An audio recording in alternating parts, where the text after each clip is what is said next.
Hello everyone.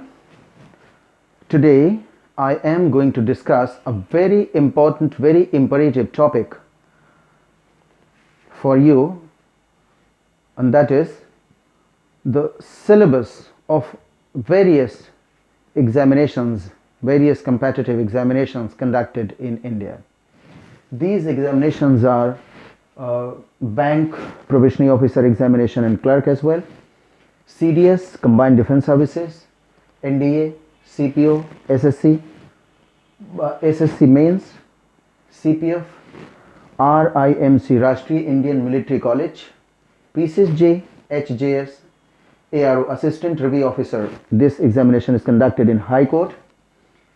The High Court itself conducts this examination. SSC Translator, IAS Mains, and another examinations are TGT examination, PGT, GIC and CTET examinations. ये सारी परीक्षाएं, these examinations are conducted in India for various offices. जब आप किसी office में जाते हैं select होकर के, तो आपसे ये उम्मीद की जाती है कि आपको इंग्लिश लैंग्वेज की मिनिमम जानकारी ये होनी चाहिए कि आप दी गई वहाँ फाइल्स को पढ़कर समझ सकें और ज़रूरत पड़ने पर आप राइट बैक कर सकें, आप लिख करके अपने बॉस को दे सकें. इसलिए ये ऑफिसेस की डिमांड पर आपको बहुत सारे इन सारी परीक्षाओं में आपको लैंग्वेज की एबिलिटी की जांच आपकी की जाती है, आपकी लैंग्वेज एबिलिटी टेस्ट की जाती है. इसीलिए एग्ज़ाम में दिया, उस एडवर्टीजमेंट में दिया रहता है लैंग्वेज एबिलिटी टेस्ट, यानी आपकी लैंग्वेज एबिलिटी की जांच होती है. अब बड़ा इंटरेस्टिंग बात यह है, बड़ी मज़ेदार बात यह है और बड़ी अनफॉर्चुनेट बात यह है कि आप इस पूरी लैंग्वेज एबिलिटी में, जिसमें आपकी लैंग्वेज एबिलिटी की जांच के लिए, लैंग्वेज एबिलिटी से मेरा मतलब है reading ability, at least minimum reading ability and अगर हो सके तो थोड़ी सी राइटिंग एबिलिटी.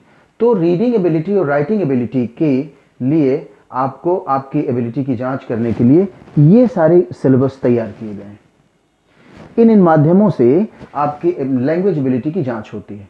सबसे पहले तो आपसे ये जांच की जाती है कि आपको कुछ सेंटेंसेस दिए रहेंगे अलग अलग परीक्षाओं में, बैंक पीओ में अलग, एसएससी में अलग, सीडीएस में अलग, एनडीए में अलग. इनके कुछ नंबर ऑफ क्वेश्चंस इधर उधर हो सकते हैं, लेकिन सब में कुछ क्वेश्चंस दिए रहते हैं जिसमें कुछ सेंटेंसेस होते हैं. उन सेंटेंसेस में कुछ एरर्स होते हैं, कॉमन एरर्स. उनका नाम है कॉमन एरर्स. कॉमन एरर्स का मतलब ये होता है कि आप एक बार सेंटेंस को पढ़िए और उसमें आपको दिखने वाली गलती कॉमन लगे, यानी देखते ही पहचान जाइए.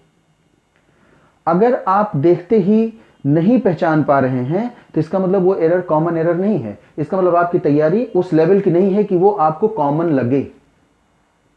It's very important. लेकिन इसका जो किसी भी परीक्षा में, जितनी परीक्षाएं हैं, जैसे हमने आपको ये परीक्षाएं जो हमने आपको बताया, इन सभी परीक्षाओं में इस कॉमन एरर का जो हिस्सा आता है, शेयर आता है, वह मात्र 10% का आता है. इस 10% में जो आपका हिस्सा आ रहा है, उसकी तैयारी में आप कितना वक्त लगाते हैं, कितनी तैयारी आप करते हैं उसके लिए, तो पता चलता है कि उसकी, मान लीजिए कहीं आप पढ़ते हैं तो आप हर समय कोई ग्रामर की बुक पढ़ते रहते हैं, हर समय आप ग्रामर की बुक पढ़ते रहते हैं. उस कॉमन एरर के लिए आपकी पूरी तैयारी सिर्फ कॉमन एरर की तैयारी में आप पूरी किताब को लगातार पढ़ते हैं, कई बार पढ़ते हैं. रूल कई बार समझ में आते हैं, कई बार नहीं समझ में आते हैं, कई बार याद होते हैं, कई बार नहीं याद होते हैं. और आपका एक maximum time, Hindi medium students का, हिंदी भाषी राज्यों के जितने छात्र हैं उनका अंग्रेजी की तैयारी के नाम पर अधिकतम समय कॉमन एरर की पढ़ाई में चला जाता है, जो नष्ट हो जाता है, जो वेस्ट हो जाता है. क्या ये कॉमन एरर अकेले की तैयारी आपको सिलेक्शन दिला सकती है? मुझे नहीं लगता कि आपको ये सिलेक्शन दिला सकती है. तो इस पर हम बात करेंगे अभी आगे और हम चर्चा करेंगे. दूसरा आपका होता है इंप्रूवमेंट. इंप्रूवमेंट का क्या मतलब हुआ? कोई सेंटेंस दिया रहेगा, वह सेंटेंस कहीं से ग्रामेटिकली इनकरेक्ट हो सकता है, कोई एक हिस्सा उसमें गलत हो सकता है, उसको आपको इम्प्रूव करना होता है, उसे आपको करेक्ट करना होता है. हालांकि ये सब ऑब्जेक्टिव हैं, इम्प्रूव करना होता है। और लेकिन ये इम्प्रूवमेंट किसका करने जा रहे हैं? सेंटेंस का। कॉमन एरर किस में है? सेंटेंस में। इम्प्रूवमेंट किस में है? सेंटेंस में है। यानी इम्प्रूवमेंट ऑफ सेंटेंसेस को करने के लिए भी आपको सेंटेंस की समझ होनी चाहिए। कॉमन एरर को करने के लिए भी आपको सेंटेंस की समझ होनी चाहिए। तीसरा जो पूछा जा रहा है वो है अरेंजमेंट ऑफ सेंटेंसेस, या फिर आप कहते हैं सीक्वेंसिंग ऑफ सेंटेंसेस। इस अरेंजमेंट और सीक्वेंसिंग ऑफ सेंटेंसेस में भी आपको कुछ सेंटेंसेस दिए रहेंगे। 6 सेंटेंस भी हो सकते हैं, 4 सेंटेंस भी हो सकते हैं, डिपेंड्स, आप परीक्षाओं के ऊपर डिपेंड करता है। किसी किसी में 6 सेंटेंस हैं, किसी में 4 सेंटेंस हैं। तो 4 सेंटेंस जो 6 रहेंगे तो पहला सेंटेंस वो ओपनिंग रहेगा और लास्ट जो 6 सेंटेंस रहेगा वो कॉन्क्लूसिव रहेगा। जो बीच के 4 सेंटेंस हैं उनके ऑर्डर को वो बदल दिया जाता है, उसके क्रम को बदल दिया जाता है, जिससे कि उसका मीनिंग डिस्टॉर्ट हो जाता है। आपको करना यह पड़ता है कि उस पूरे 6 सेंटेंस को पढ़िए और उसमें जो बीच के क्रम है PQRS के नाम से उनको सीक्वेंस में लगा दीजिए, उनको ऑर्डर में लगा दीजिए। इसीलिए इनका नाम है ordering of sentences. Ordering of words के नाम से भी आते हैं परीक्षा में। तो कहने का मतलब ये हुआ कि ये ऑर्डरिंग करना, ये सीक्वेंसिंग करना, ये अरेंज करना सेंटेंसेस को आप तभी कर पाएंगे जब आपको सेंटेंसेस की समझ हो। कॉमन एरर कर पाएंगे जब आपको सेंटेंस की कंप्लीट समझ हो। इंप्रूवमेंट ऑफ सेंटेंस कर पाएंगे जब आपको इंप्रूवमेंट की समझ हो। अरेंज किसी भी सेंटेंसेस को आप कर पाएंगे जब आपको सेंटेंसेस की समझ हो। कॉम्प्रिहेंशन ऑफ पैसेज दिए जाते हैं, अनसीन पैसेजेस होते हैं, इसको आप कभी पहले देखे नहीं रहते हैं। इन पैसेज को भी समझने के लिए इन पैसेज के क्वेश्चन, इन पैसेजेस में क्वेश्चन जो पूछे जाते हैं वो 3 प्रकार के क्वेश्चंस पूछे जाते हैं। पहला क्वेश्चन होता है फैक्चुअल क्वेश्चन। फैक्चुअल क्वेश्चन का मतलब ये हुआ कि किसी तथ्य पर आधारित है, वो आपको लाइन देखेंगे तो लाइन में मिल जाता है। लेकिन ये छोटी परीक्षाओं में ऐसा संभव है, लेकिन बड़ी परीक्षाओं में ये सवाल ना के बराबर पूछे जाते हैं। दूसरा क्वेश्चन होता है ग्लोबल क्वेश्चन। ग्लोबल क्वेश्चन का मतलब ये हुआ कि पूरे पैसेज पर बेस्ड क्वेश्चन आपका पूछ सकता है। वो हो सकता है टाइटल से रिलेटेड हो। तीसरा क्वेश्चन जो पूछा जाता है which is very important, first वो जो बहुत जरूरी होता है जानना आपके लिए, वो ये है कि ये इन्फरेंशियल क्वेश्चंस होते हैं। इन्फरेंशियल क्वेश्चन का मतलब ये हुआ कि आप पैसेज को पूरा पढ़िए, पूरी तरह से इसे कॉम्प्रिहेंड करिए, पूरी तरह से इसे समझिए, और समझने के बाद आपके जो क्वेश्चंस नीचे दिए रहेंगे उन क्वेश्चंस को पढ़िए और उसमें कहीं ना कहीं बीच में कहीं क्लू होगा, इन्फर करना पड़ेगा आपको गेस, इंटेलिजेंट गेस करना पड़ेगा कि ये इसका आंसर है। इन्फ्रेंस के आधार पे आपको उसका आंसर निकालना पड़ेगा, जिसके लिए बहुत जरूरी है कि आपको लैंग्वेज की समझ होनी चाहिए। यही मकसद है उस एग्जामिनेशन बोर्ड का, उस एग्जामिनेशन बॉडी का जो आपको परीक्षा में बैठा रही, आपकी लैंग्वेज को चेक कर रही है कि आपको कम से कम पढ़ने की समझ तो होनी चाहिए ना, पढ़ करके आप समझ सकें उसे। तो ये बहुत जरूरी है कि आप पढ़ करके उसको समझें, तभी आप पैसेज को, इन्फ्रेंशियल क्वेश्चंस को हल कर पाएंगे। और जो फैक्चुअल क्वेश्चंस हैं वो तो पूछे ही नहीं जाते हैं, कहीं एक आध पूछ लिए गए तो उससे आपकी स्कोरिंग बहुत अच्छी नहीं होने वाली है। अगला है आपका फिल इन द ब्लैंक्स। कुछ एक पैसेज दिया रहेगा, उसमें बीच में कुछ ब्लैंक्स होंगे, उस ब्लैंक में पूरे सेंटेंस को पढ़िए और उसके आधार पर आप बीच में आए हुए ब्लैंक को, जो नेसेसरी वर्ड हो, जो इंपरेटिव वर्ड हो, जो उसका जरूरी वर्ड, अप्रोप्रिएट वर्ड हो, उस अप्रोप्रिएट वर्ड को आप उसमें फिल कर दीजिए। यह भी तभी पॉसिबल है जब आपको सेंटेंस समझ में आ रहा हो। बिना समझे सेंटेंस को आप नहीं कर पाएंगे। बैंक पीओ में बड़ी अच्छी बात यह होती है कि पैसेज के ही आधार पर आपकी वोकैबुलरी की भी जांच हो जाती है। यानी कोई पैसेज होगा, उन्हीं में से आपको कुछ वर्ड्स रहेंगे, जो वर्ड्स आप कभी नहीं देखे रहेंगे, अनसीन रहेगा, उन वर्ड्स को कहेगा इस पैसेज के आधार पे यहां पर इस वर्ड का क्या मीनिंग हुआ। तो आपका ये वोकैबुलरी का, उसी में सिनोनिम, जिसे आप वर्ड पावर भी कहते हैं, सिनोनिम और एंटोनिम और वन वर्ड सब्स्टिट्यूशन के भी अलग से इडियम्स एंड फ्रेजेस पर भी कुछ क्वेश्चंस पूछ लिए जाते हैं जो अनसीन होते हैं और आपको उसे समझना पड़ता है। हाँ, कुछ परीक्षाएं ऐसी हैं जैसे ये टीजीटी, पीजीटी, जीआईसी, सीटेट, ये परीक्षाएं हैं तो इनके लिए आपको कुछ एक्स्ट्रा भी पढ़ना पड़ता है, ट्रांसफॉर्मेशन। लेकिन ट्रांसफॉर्मेशन किसका? सेंटेंसेस का। नाम ही है इसका, ट्रांसफॉर्मेशन ऑफ सेंटेंसेस। और नरेशन ऑफ सेंटेंसेस, और वॉइस भी है तो वो भी वर्ब का ही वॉइस होता है, इसको भी आपको उसी के अंतर्गत पढ़ना पड़ेगा। तो ये भी आप क्वेश्चंस तभी हल कर पाएंगे जब आपको किसकी समझ होगी? सेंटेंसेस की। आप एक चीज और थोड़ा सा और देख लीजिए, यहां पर भी पीसीएसजे में और जो हायर जुडिशियल सर्विसेज हैं एचजेएस में, असिस्टेंट रिव्यू ऑफिसर की जो परीक्षा है, एसएससी मेंस की जो परीक्षा है, आईएएस मेंस में जो क्वेश्चंस पूछे जा रहे हैं, और जो रिम्स में और सीपीएफ में और एसएससी मेंस में जो क्वेश्चंस पूछे जा रहे हैं, तो इसकी बात तो हम बाद में कर लेते हैं। इसकी जो हम बात कर रहे हैं पीसीएसजे में, इसमें ट्रांसलेशन होता है। मतलब इसमें एक पैसेज दिया रहेगा हिंदी में, उसको इंग्लिश में ट्रांसलेट करिए, और एक हिंदी में इंग्लिश में दिया रहेगा, उसे हिंदी में ट्रांसलेट करिए, और एक प्रेसी राइटिंग आती है। तो ये तभी आप कर पाएंगे जब आपको भाषा की समझ होगी। बिना भाषा की समझ के लैंग्वेज की डेवलपमेंट, जब तक आप लैंग्वेज को डेवलप नहीं करते हैं, आप इस पोर्शन को नहीं कर सकते। इसलिए यहाँ पे ये लो स्कोरिंग जो हिंदी मीडियम के स्टूडेंट्स हैं, सबसे ज़्यादा कम नंबर यहीं पे ले आते हैं इन परीक्षाओं में। पीसीएसजे, जेएस और एआर वगैरह में सबसे कम नंबर ले आते हैं। एसएससी मेंस में थोड़ी सी चीज़ें हैं, लेकिन वहाँ भी जो शेयर है कॉमन एरर का वो वही है, 20%, 10% यहाँ भी है कॉमन एरर के लिए। बाकी चीज़ें जो हैं वो कुछ फैक्ट बेस्ड हैं, उस पर पढ़ना पड़ता है। बाकी फिर आपका लैंग्वेज कॉम्प्रिहेंशन आ जाता है। एसएससी मेंस में भी, सीपीएफ में भी पूरा लैंग्वेज कॉम्प्रिहेंशन बेस्ड है, राइटिंग एबिलिटी भी आपकी जांच हो रही है। रिम्स परीक्षा है, रिम्स का मतलब होता है राष्ट्रीय इंडियन मिलिट्री कॉलेज। इस परीक्षा में ये बच्चों की परीक्षा होती है, 13 साल से कम के बच्चों की परीक्षा होती है। ये परीक्षा में भी आपको, अगर आपके बच्चे को पास होना है, तो आपके अंदर एक स्टैंडर्ड लैंग्वेज एबिलिटी होनी चाहिए। इसमें रीडिंग, राइटिंग, लिसनिंग और स्पीकिंग चारों एबिलिटी होनी चाहिए। तो ये आपका पूरा सिलेबस है किसी भी परीक्षा का। लेकिन जो मैं आपसे अभी थोड़ी देर पहले मज़ेदार शब्द मैंने यूज़ किया था और अनफॉर्चुनेट शब्द यूज़ किया था, वो ये था कि आज इतने सारे टीचर्स, इतने सारे लोग बिना किसी बैरियर के, कोई चेक नहीं है, कोई कंट्रोल नहीं है किसी पे, सब यूट्यूब चैनल्स हैं, जिस तरह से हैं, जितना ज़्यादा लोग आ गए हैं, उसमें ये बड़ा मुश्किल हो जा रहा है समझ पाना कि कौन सही है, कौन गलत है और क्या है। बच्चे पूरी तरह से बेविल्डर्ड हैं, वो नहीं समझ पा रहे हैं कि हम क्या पढ़ रहे हैं और हमें क्या पढ़ाया जा रहा है, हम कैसे पढ़ें, तैयारी करें। इसी को लेकर के आज हम ये वीडियो बना रहे हैं।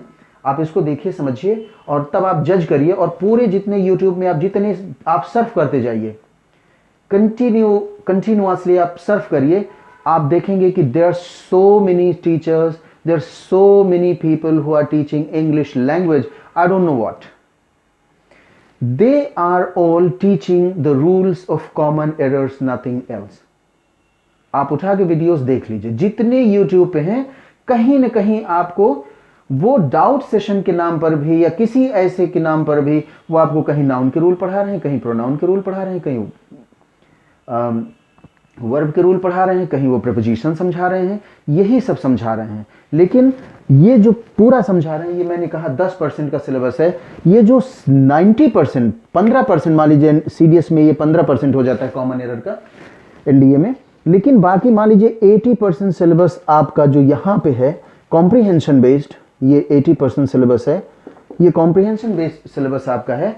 ये सिलेबस कहाँ कवर हो रहा है आपका? हिंदी मीडियम के बच्चे सिर्फ हर समय नाउन के रूल, आगे आगे नाउन के रूल पढ़ते जा रहे हैं, पीछे पीछे भूला जा रहा है।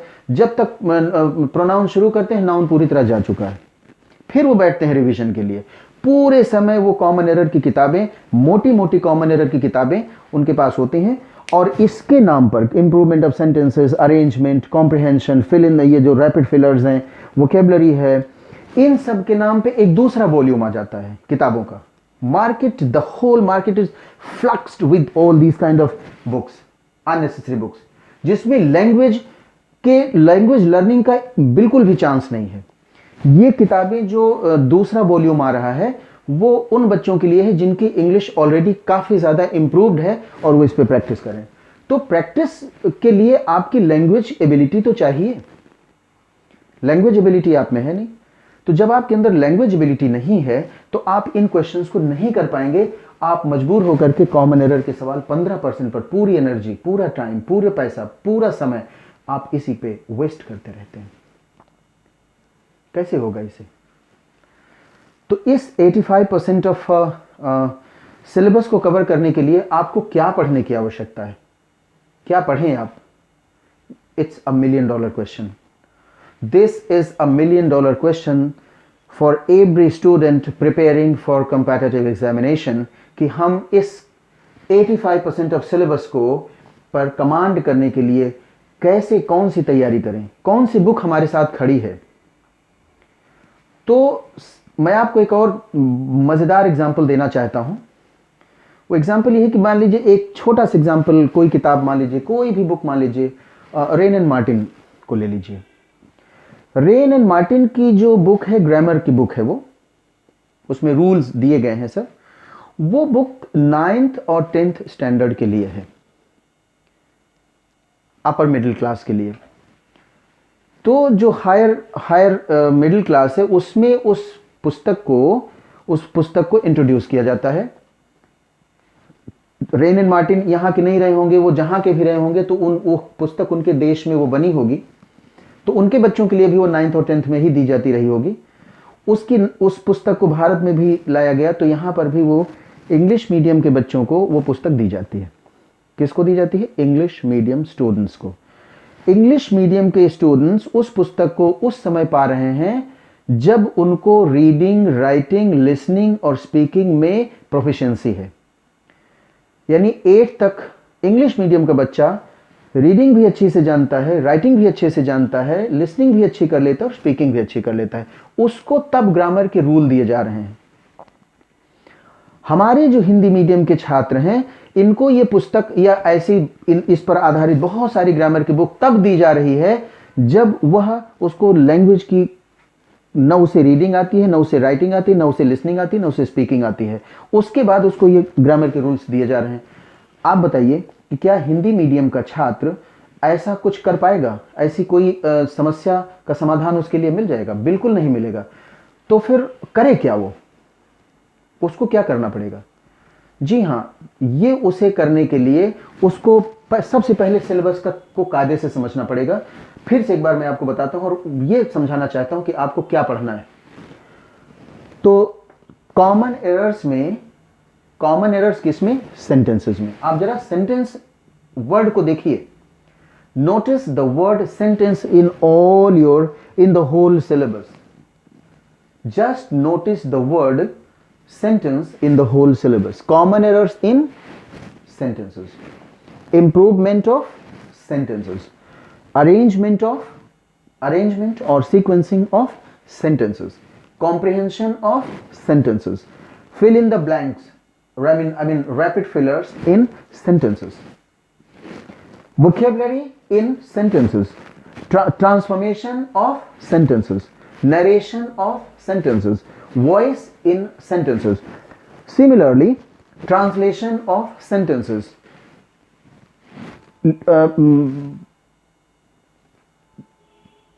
Précis of sentences. It means your syllabus is actually, just notice, mind. Heed what I say. I am saying that your syllabus is not common errors, improvement, arrangement, comprehension, fill in the blanks, vocabulary, transformation, narration, voice. This is not at all your syllabus. So your syllabus is all these of sentences. Your syllabus is sentence. Are you getting my point? अब इस sentence को समझने के लिए, अगर आपको sentence समझ में नहीं आता है, तो क्या आपको लगता है कि आप न्यूज़पेपर समझ सकते हैं, मैगजीन समझ सकते हैं? हर बच्चा देखिए उसके हाथ में द हिंदू होता है.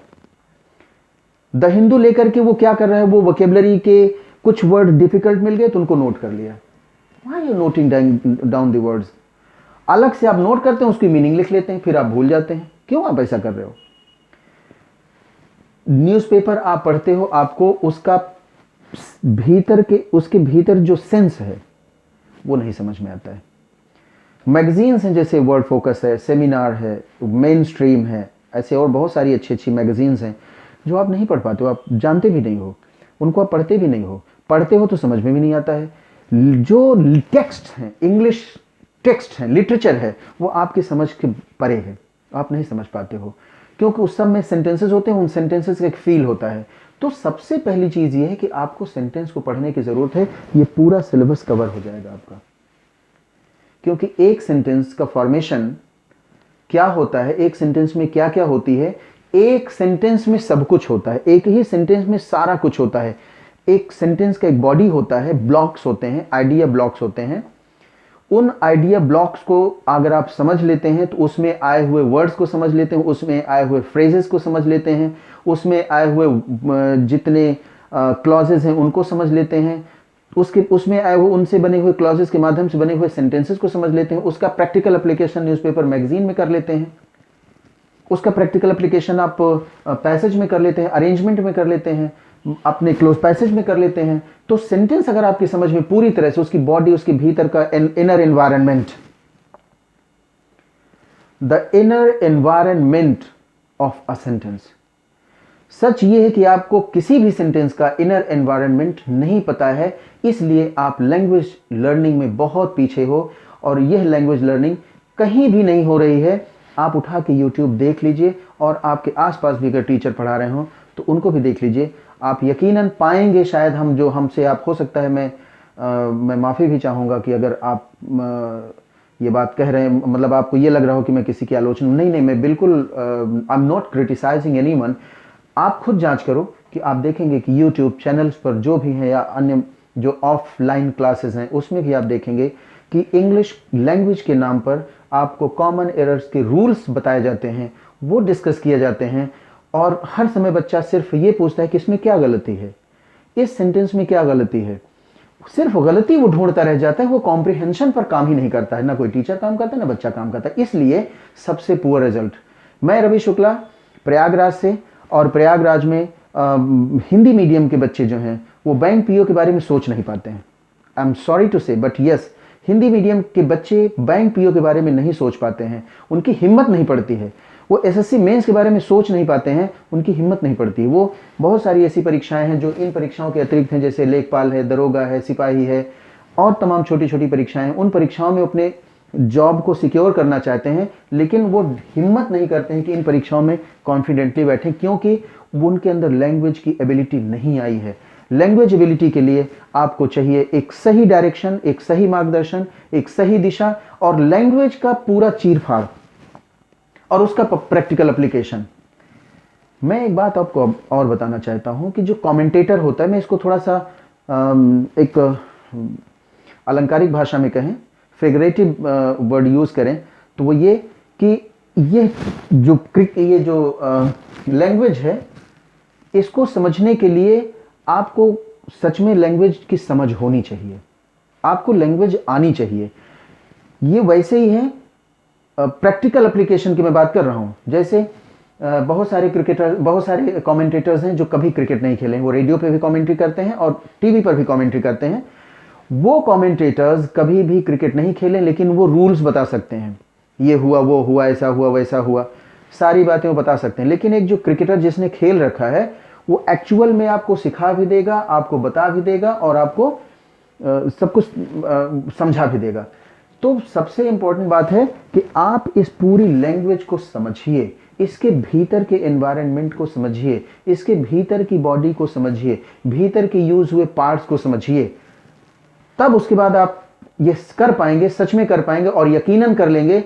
और अगर आप इस दिशा में काम करेंगे तो मैं आपको बहुत ज़्यादा आश्वस्त करना चाहता हूं कि आप अपना रिजल्ट 1 महीने के अंदर देखिए। आप हिंदू न्यूज़पेपर, आप मेन स्ट्रीम जैसी मैगजीन, आप योजना, कुरुक्षेत्र इंग्लिश में, आप वर्ड फोकस, आप सेमिनार जैसी मैगजीन को बहुत कॉन्फिडेंस के साथ और भीतर घुस करके उसमें जो जो राइटर का मंतव्य है, जो जो राइटर कहना चाहता है, वो आप पूरा का पूरा समझ पाएंगे, और तब इंग्लिश आपकी ये सिंपल हो जाएगी, सरल हो जाएगी। Thank you very much. और फिर हम आपको अगले वीडियो में आएंगे और ये बताएंगे कि सच में ये लैंग्वेज लर्निंग कैसे इजी हो सकती है, और कैसे सेंटेंसेस, एक सेंटेंस के भीतर क्या क्या चीज़ें हैं और हम क्या क्या उसको प्रैक्टिकल करके नहीं देख पाते हैं, उस पर हम बात करेंगे। Thank you very much. Bye bye.